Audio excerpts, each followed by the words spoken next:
মানুষের একটি সমস্যা আছে যে মানুষ সাফল্যকে মাপতে থাকেন, লক্ষ্যপ্রাপ্তিকে মাপতে থাকেন এবং তার তুলনা করতে থাকেন যে ও এত কিছু পেল আর আমি পেলাম না,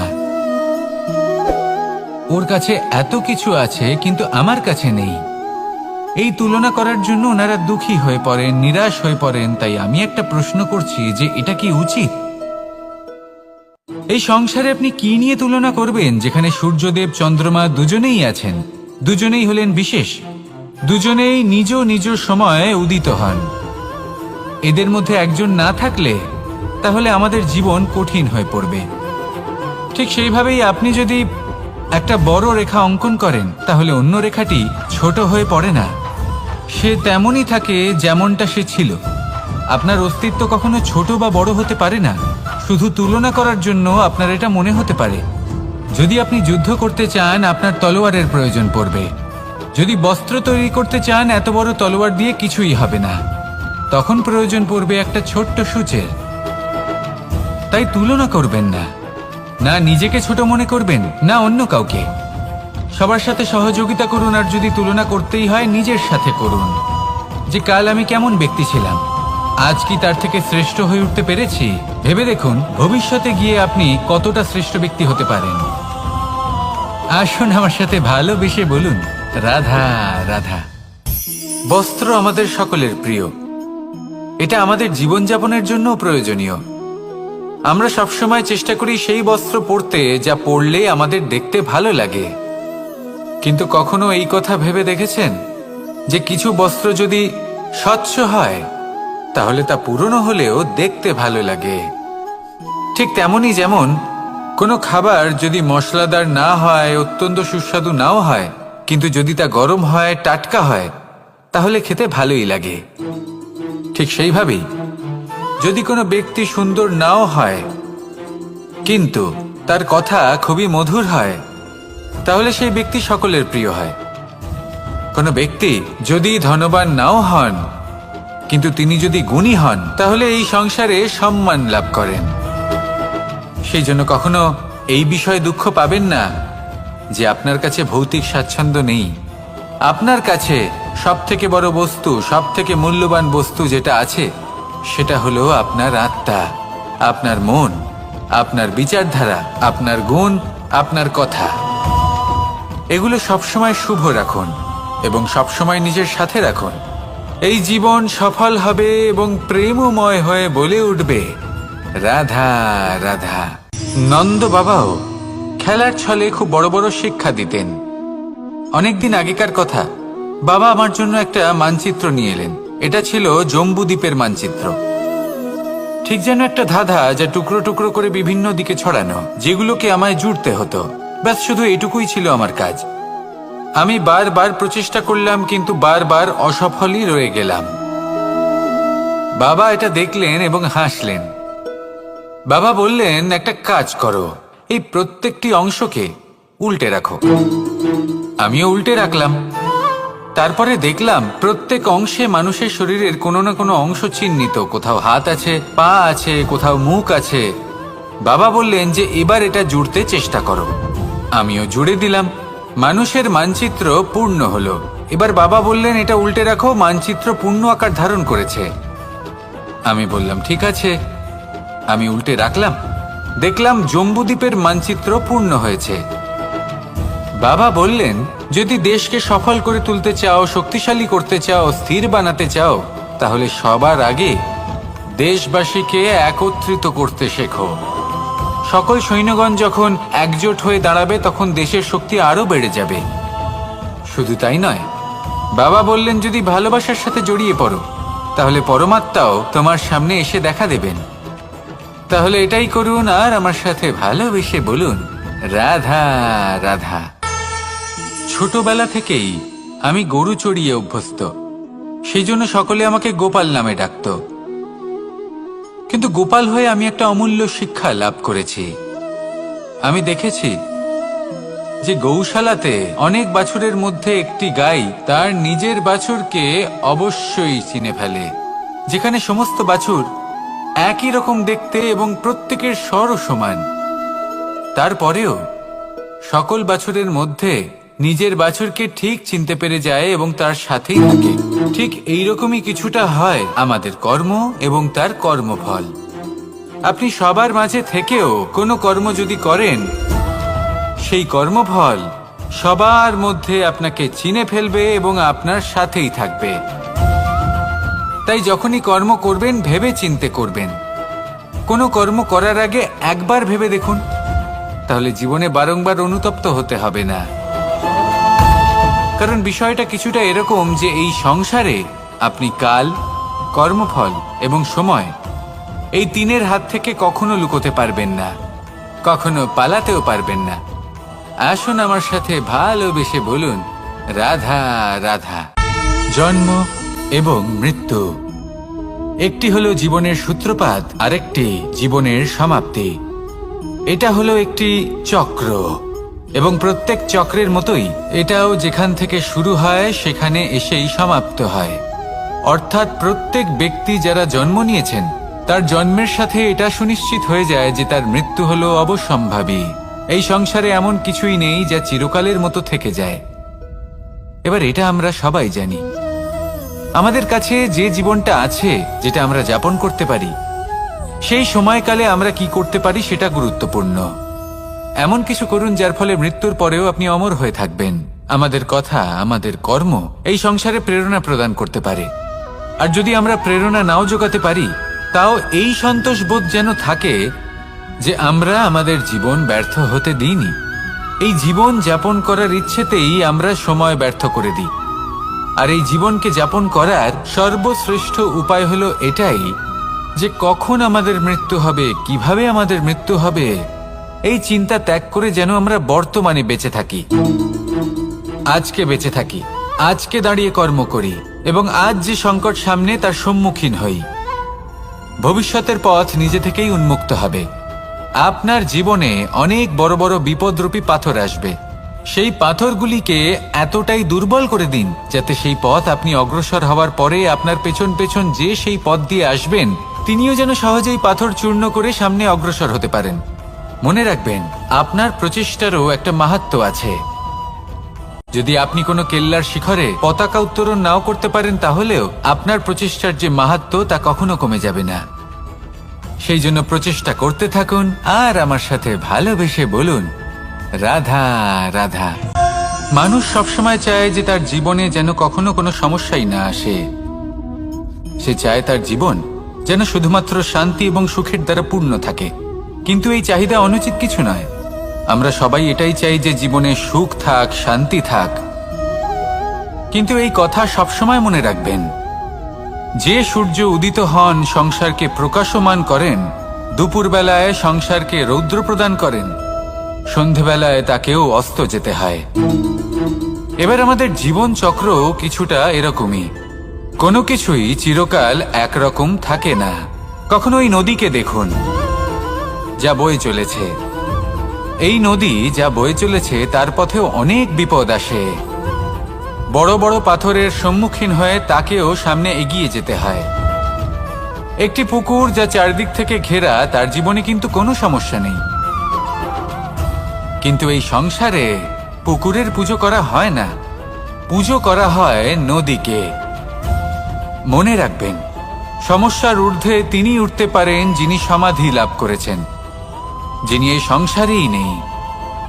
যিনি এই সংসারে আছেন এবং জীবিত আছেন, তার জীবনের সমস্যা হলো শ্বাসবায়ুর মতোই গুরুত্বপূর্ণ। আসুন আমার সাথে ভালোবেসে বলুন, রাধা রাধা। বন হলো আমাদের সবারই প্রিয়। সেখানকার সৌন্দর্য, শান্তি, সেখানকার পরিবেশ আমাদের সকলের ভালো লাগে এবং সেখান থেকে আমরা কাঠ পাই, যা সংসারে আমাদের জীবনে আমাদের খুব সহায়ক হয়ে ওঠে। এর দ্বারা আমরা অনেক কিছুই প্রাপ্ত করতে পারি। অনেক বাদ্যযন্ত্র আমরা লাভ করতে পারি। এর অনেকভাবে প্রয়োগ সম্ভব। কিছু কাঠ অত্যন্ত সুগন্ধি হয় যা আমরা ঈশ্বরকে নিবেদন করি, যেমন চন্দন। এবার ভাবুন, একজন অসাবধানী ব্যক্তি, তার হাত থেকে ছোট্ট একটা আগুনের ফুলকি যদি সেখানে পড়ে, তাহলে তা সমগ্র বনকে ভস্ম করে দিতে পারে। আর যখন এই আগুন ছড়িয়ে পড়ে তখন তা কাউকে রেহাই দেয় না। অন্য বৃক্ষকে নয়, পাতাকে নয়, ফলকে নয়, কাঁটাকে নয়, কাউকে নয়, পথে যাকে পায় তাকেই ভস্ম করে দেয়। এই ছোট্ট আগুনের ফুলকি। কিন্তু এই ছোট্ট আগুনের ফুলকি সবার আগে কাকে ভস্ম করে? সেই সকল ছোট ছোট শুকনো পাতা, সেই ছোট ছোট গাছের ডাল। ঠিক সেইভাবেই আপনার জীবনে একজন খারাপ ব্যক্তি এসে হয়তো আপনার সমগ্র জীবন ধ্বংস করে দিতে পারে। আর আপনার এই জীবনে এই ছোট ছোট শুকনো পাতা এবং এই ছোট ছোট শুকনো কাঠ আপনার ছোট ছোট স্বার্থ। আপনার স্বার্থের দ্বারা এই অশুভ ব্যক্তি আপনার মনে অশুভ আবেগ বাড়িয়ে তুলবে এবং আস্তে আস্তে আপনার জীবন শেষ করে দিতে পারে। তাই মনে রাখবেন, এই জীবন অমূল্য। আপনি হলেন অমূল্য। এই জীবন যাপন করুন এবং এই জীবনের কাছে পৌঁছানোর দ্বার আর কোথাও নেই, আপনার কাছেই আছে। আপনার মনে, আপনার বিবেকে, আপনার দৃষ্টিভঙ্গিতে, আপনার ভাবনাতেই আছে। এই দ্বারকে খুলুন। জীবন সফল হবে আর ভালোবেসে বলবে, রাধা রাধা। কথায় আছে যে স্বপ্ন এবং লক্ষ্য হলো একটি মুদ্রারই দুটি দিক। যতক্ষণ না স্বপ্ন দেখছেন ততক্ষণ বুঝবেন কি করে আপনার লক্ষ্য কি? স্বপ্ন দেখে যদি নিজের লক্ষ্য বুঝতে পারেন, সেটা পেতে চান, তবেই সেটা লাভ করতে পারবেন। কিন্তু স্বপ্ন এবং লক্ষ্য এই দুইয়ের মধ্যে একটা ভারসাম্য রয়েছে, যেটা বজায় রাখা প্রয়োজনীয়। একে আমরা বলে থাকি পরিশ্রম। দেখুন, যদি আপনি স্বপ্ন দেখতে চান তাহলে পরিশ্রম ত্যাগ করে নিদ্রা লাভ প্রয়োজন। কিন্তু যদি আপনি লক্ষ্য লাভ করতে চান তাহলে আপনাকে নিদ্রা ত্যাগ করে পরিশ্রম করতে হবে। তাই আলস্য ত্যাগ করুন এবং সিদ্ধান্ত নিন যে আপনি কি চান। আপনার জীবনের এই তুলাদণ্ডে স্বপ্নের পাল্লা ভারী হওয়া প্রয়োজন নাকি লক্ষ্যের? আমার মতে এই দুইয়ের মধ্যে যদি ভারসাম্য বজায় রাখেন তবে পথ নিজে থেকেই সামনে আসবে। শুধু সেই পথে অগ্রসর হতে থাকুন এবং আমার সাথে ভালোবেসে বলুন, রাধা রাধা। আমরা সবাই জীবনে সুখ লাভ করতে চাই। শুধু জীবনে কেন, জীবনের পরেও আমরা সুখ লাভ করতে চাই। আমরা সকলে স্বর্গের কামনা করি। কিন্তু খুব সহজ একটা কথা, যদি আপনি স্বর্গ লাভ করতে চান তাহলে প্রথমে মৃত্যু লাভ করতে হবে। আপনি যদি প্রাণই না দেন তাহলে আপনি স্বর্গ লাভ কিভাবে করবেন, তাই না? শুধু এই ছোট্ট একটা বিষয় দ্বারা আমরা জীবনে অনেক কিছুই শিখতে পারি। যদি আপনার কোনো লক্ষ্য থাকে, কোনো মনোবাঞ্ছিত স্থান থাকে, কোনো বড় কাজ আপনি করতে চান, তাহলে সেই সবই হবে। কিন্তু শুধুমাত্র কামনা করলে হবে না, আপনাকে কর্ম করতে হবে। নিরন্তর প্রয়াস, পরিশ্রম, পথ খুঁজতে হবে, সামনে অগ্রসর হতে হবে। কখনো অসফল হলে তার কারণ খুঁজতে হবে, বিপদের সম্মুখীন হতে হবে, অন্তর থেকে নিজের শক্তি বাড়িয়ে তুলতে হবে। তবেই আপনি নিজের লক্ষ্য লাভ করতে পারবেন, মনোবাঞ্ছিত স্থান পাবেন। মহান নদী গঙ্গা একটি বিন্দু দ্বারা শুরু হয়, ধীরে ধীরে অগ্রসর হয়। কোনো পাথরে ধাক্কা খেলেও সে থামে না, বরং এগোতেই থাকে। তারপরেই সে মহান নদী গঙ্গা হয়ে উঠতে পারে। পরিশ্রম করুন, লক্ষ্য লাভ করুন, আর আমার সাথে ভালোবেসে বলুন, রাধা রাধা। এই সংসারে তিন ধরনের আবেগ অত্যন্ত গুরুত্বপূর্ণ, যা প্রত্যেক মানুষের জীবনে থাকে। প্রথমটা হলো আনন্দ, যা আমরা সবাই লাভ করতে চাই। দ্বিতীয় হলো ক্রোধ। এটা তখনই আসে যখন আমরা আমাদের উপর নিয়ন্ত্রণ হারাই বা কোনো পরিস্থিতি আমাদের প্রতিকূল হয়ে থাকে। তৃতীয় হলো দুঃখ। এই দুঃখ তখনই আসে যখন কোনো একটা পরিস্থিতি আমাদের মনের মতো হয় না, বা আমাদের প্রিয়জন আমাদের বুঝতে পারেন না। আমরা অমূল্য কিছু হারিয়ে ফেলি, তখন এই দুঃখ আমাদের হৃদয়ে আশ্রয় নেয়। এই তিন আবেগ হলো এমন যে আমাদের জীবনে আসতে এবং যেতে থাকবে। কিন্তু এই তিনটি আবেগের বিষয়ে কোন কথাটা মনে রাখতে হবে সেটা শুনুন। যখনই আপনি আনন্দে থাকবেন, প্রতিশ্রুতি দেবেন না, কারণ যখন মানুষ আনন্দে থাকেন তখন তিনি নিজের বিবেক বোধ হারিয়ে ফেলেন। দ্বিতীয়ত, যখনই আপনি ক্রুদ্ধ হবেন, উত্তর দেবেন না, কারণ ক্রোধের বশে যে উত্তরই দেবেন সেটা শুভ হবে না। তৃতীয়ত, যখনই আপনি দুঃখী থাকবেন, কোনো সিদ্ধান্ত নেবেন না, তখন নিজের মনের ওপর, নিজের কর্মের ওপর, নিজের ওপর নিয়ন্ত্রণ রাখতে চেষ্টা করুন। যদি এই তিনটি আবেগের ক্ষেত্রে এই জিনিসগুলো মনে রাখেন, তাহলে জীবনে কখনো আক্ষেপ করবেন না। আসুন আমার সাথে ভালোবেসে বলুন, রাধা রাধা। আমাদের মধ্যে বেশিরভাগ মানুষ কোনো না কোনো মহাশক্তির উপস্থিতিকে বিশ্বাস করেন। আমরা মনে করি যে এ হলো সেই মহাশক্তি যার প্রভাব, যার কৃপা চিরকাল আমাদের উপর বজায় থাকে। আমাদের কর্মের ওপর, কর্মফলের ওপর চিরকাল তার দৃষ্টি থাকে। আমাদের মধ্যে কেউ একে ঈশ্বর মনে করেন, কেউ বা প্রকৃতি মনে করেন, বা কেউ কোনো গৃহপালিত পশুর মধ্যে মহাশক্তির দর্শন লাভ করেন, বা কেউ কোনো বস্তুর মধ্যে। প্রত্যেকের নিজস্ব বিশ্বাস আছে, কিন্তু সেই শক্তির থেকে আশীর্বাদ লাভের জন্য বা কোনো ইচ্ছে পূরণের জন্য আমরা কখনো না কখনো মন্দিরে যাই। এই মন্দির শব্দের সূত্রপাত কিভাবে, আগে সেটা বুঝে নেওয়া যাক। মন্দির এই শব্দের আরম্ভ হলো মনের দ্বারা, কিন্তু বেশিরভাগ মানুষ যখনই মন্দিরে যান কোনো ইচ্ছে পূরণের জন্য বা ইচ্ছে পূরণ হওয়ার পরে ধন্যবাদ দেওয়ার জন্য, তখন তিনি শুধুমাত্র শারীরিকভাবে সেখানে উপস্থিত থাকেন। তার মন তো সাংসারিক কাজের মধ্যেই ঘোরাফেরা করতে থাকে, তাই না? তাহলে বলুন, এর অর্থ কি? যদি আপনি মন্দিরে নিজের মনকেই না নিয়ে যান, তাহলে তার কি লাভ হবে? মন্দিরে গিয়ে নিজের মনকে ঈশ্বরের চরণে পূর্ণরূপে সমর্পণ করুন। নিজের মন থেকে ঈশ্বরের আরাধনা করুন, আর এই মন থেকেই বলুন, রাধা রাধা। মানুষ শুধুমাত্র দুই ধরনের ব্যক্তির সামনেই নত হন।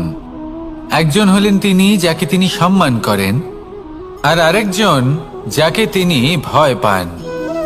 এবার কোনো ব্যক্তি যদি আপনার সামনে নত হন, তাহলে তার পেছনের কারণ কি? আপনার প্রতি সম্মান নাকি আপনার প্রতি ভয়? সেটা আপনাকেই বুঝতে হবে।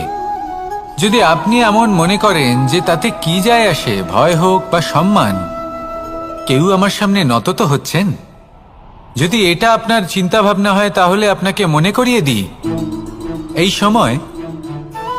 সময় বদলাতে বেশি সময় লাগে না। আজ যে ব্যক্তি আপনাকে দেখে ভয় পাচ্ছে, কাল এই ভয়ের সমাপ্তিও ঘটতে পারে। আবার এমনও হতে পারে যে তার কাছে অত্যাধিক শক্তি চলে এলো। অনেক কিছুই হতে পারে।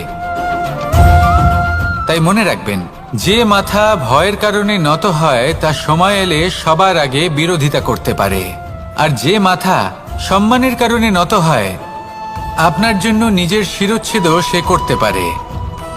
তাই সকলকে আপন করে নিন, কিন্তু ভয় প্রয়োগ করে নয়। কর্ম করুন এবং সম্মান অর্জন করুন। শুধু এটাই করুন, আর আমার সাথে ভালোবেসে বলুন, রাধা রাধা। সূচের শেষে একটি ছিদ্র থাকে, যার দ্বারা আমরা এই সুতো পরাতে পারি, আর তারপর সূচের সাহায্যে এই সুতো দিয়ে বস্ত্র সেলাই করা যায়। কিন্তু যদি সুতোটা সোজা করে ধরা না হয়, তাহলে সূচে কখনো এই সুতো পরানোই সম্ভব নয়। যদি এতে কোনো গিঁট পড়ে, তখন তা কখনোই এই ছিদ্র দ্বারা প্রবেশ করা সম্ভব নয়। ঠিক এইভাবেই যদি আপনি কারোর জীবনে প্রবেশ করতে চান, কারোর অন্তরে প্রবেশ করতে চান, তাহলে আপনাকেও সহজ থাকতে হবে। এতে কোনো গিঁট থাকলে চলবে না, অর্থাৎ মনে যাতে কোনো মালিন্য না থাকে, যেন কোনো কুচিন্তা না থাকে। যদি এসব থাকে, তাহলে আপনি কখনো কারোর জীবনে প্রবেশ করতে পারবেন না। আর যদি কোনোভাবে আপনি প্রবেশ করেও যান, তাহলে তার মনে ঘর করতে পারবেন না। নিজেকে এই সুতোর মতন করে তুলুন, সহজ। মনে যেন কোনো কুচিন্তা না থাকে, সবার প্রতি যেন সদ্ভাবনা থাকে, শুভ চিন্তা থাকে। এমনটা করতে থাকুন। এমন একটা দিন আসবে যেদিন এই সমস্ত সংসারের ব্যক্তির মনে আপনি বাস করবেন, আর তখন এই মন প্রসন্ন হয়ে বলবে, রাধা রাধা। সূর্য হলেন আমার অত্যন্ত প্রিয়। প্রতিদিন আমাকে নতুন শিক্ষা দিতে থাকেন। একবার সূর্যকে দেখুন, 4 প্রহর পর্যন্ত উনি অন্ধকার সহ্য করেন, তারপর আস্তে আস্তে উদিত হন। প্রথমে লাল, তারপর গেরুয়া, তারপর শ্বেত বর্ণ ধারণ করেন। আস্তে আস্তে আকাশে উদিত হন আর তারপর সমস্ত সংসারে প্রকাশমান হয়ে উঠবেন। এ হলো সূর্যের তপস্যা, তার ধৈর্য, তার প্রতীক্ষা, তার পরিশ্রম, যার ফলে উনি সংসারে সর্বোচ্চ স্থান অধিকার করেছেন। যদি আপনিও এই সংসারে সূর্যের মতোই মহান হয়ে উঠতে চান, সূর্যের মতো এই সংসারে সর্বোচ্চ স্থান অধিকার করতে চান, তাহলে আপনাকে সূর্যের মতোই তপস্যা করতে হবে, প্রতীক্ষা করতে হবে, ধৈর্য ধরতে হবে, পরিশ্রম করতে হবে। তবেই এই সংসারে আপনি সম্মান লাভ করবেন, যশ লাভ করবেন। আসুন আমার সাথে ভালোবেসে বলুন, রাধা রাধা। মানুষ বলে থাকেন যে জীবনে সময়ের পূর্বে এবং ভাগ্যের থেকে বেশি কিছুই পাওয়া যায় না। এটা যার যার নিজের বক্তব্য। আমি বলবো এই সময় আসলে কি? এই সময় হলো যাতে যুগ যুগান্তর নিহিত আছে, যার মধ্যে দিন আছে, মাস আছে, বছর আছে, ঠিক কিনা? বাস্তবে আপনার কাছে সময় কতটা আছে যা আপনি সদ্ব্যবহার করতে পারেন? তখন থেকে আছে যখন থেকে আপনি নিজেকে বুঝতে শুরু করেন। ততক্ষণ আছে যতক্ষণ না আপনি এই সংসার ছেড়ে চলে যাচ্ছেন। শুধু এটুকু সময় আছে আপনার কাছে। আর যদি ভাগ্যের কথা বলা হয়, তাহলে ভাগ্য হলো সেই পরিস্থিতি যখন মানুষ নিজেকে সময়ের হাতে সমর্পণ করে দেন, তাকে ভাগ্য বলে। অর্থাৎ আপনি জীবনে পরিশ্রম করেছেন, বিপদের সম্মুখীন হয়েছেন, সামনে এগিয়ে গেছেন, কোথাও পৌঁছে গেছেন, এবং তখন আপনার মনে হলো যে ব্যাস এখানেই থেমে যাওয়া উচিত। তাহলে সেটাই হবে আপনার ভাগ্য। যদি ভাগ্যের কথা বলা হয়, তাহলে বলবো সত্যবানের ভাগ্যে মৃত্যু লেখা ছিল, কিন্তু সাবিত্রীর কর্ম তাকে পুনর্জীবিত করে তুলেছিল। অর্থাৎ এই ভাগ্য বদল করা সম্ভব কর্ম এবং পরিশ্রমের দ্বারা। ভেবে দেখুন, রাবণ মাতা সীতাকে হরণ করেছিল। যদি শ্রীরাম সেটাকে ভাগ্য বলে মেনে নিতেন, তাহলে কখনো ভাগ্য বিধাতা হয়ে উঠতে পারতেন না। ভাগ্য হলো একটা বাঁধন যেটাকে ভেঙে ফেলা খুব প্রয়োজনীয়। নিজের লক্ষ্যের কাছে পৌঁছতে হবে। হতেই পারে এই লক্ষ্য হলো পরমাত্মার কাছে পৌঁছে যাওয়া। আপনি যদি পরমাত্মার কাছে পৌঁছতে নাও পারেন, তাও সেই পথে কিছুটা অগ্রসর হতে পারছেন, তাই না? তাহলে ভাগ্যের এই বাঁধন ভেঙে ফেলুন, নিজের কর্মের দ্বারা নিজের প্রারব্ধ গড়ে তুলুন এবং আমার সাথে ভালোবেসে বলুন, রাধা রাধা।